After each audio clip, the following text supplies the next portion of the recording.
Hi friends, ఇలా ఒకసారి ఆలు కర్రీ చేసుకుని తినండి. ఇంట్లో వాళ్ళైతే ఇష్టంగా తింటారు. సూపర్ అంటే సూపర్ టేస్ట్ ఉంటుందండి.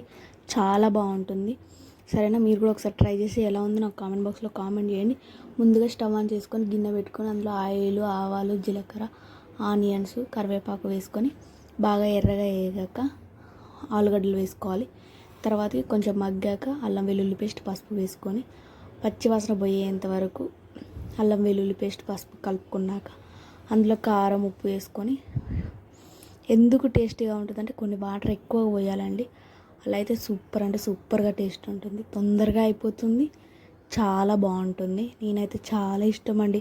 మా కాలేజీకి వెళ్ళే టైంలో మా అమ్మ ఇలానే చేసేది. బాక్స్లోకి తీసుకెళ్ళేదాన్ని. అయితే సూపర్ అంటే సూపర్గా ఉంది అని మా ఫ్రెండ్స్ అనేవాళ్ళు అండి. మీరు కూడా ట్రై చేసుకొని ఎలా ఉందో ఖచ్చితంగా కామెంట్ చేయండి, ఓకేనా? ఈ వీడియో మీకు నచ్చినట్లయితే ఖచ్చితంగా లైక్ చేయండి, షేర్ చేయండి, సబ్స్క్రైబ్ చేయండి ఫ్రెండ్స్. బాయ్.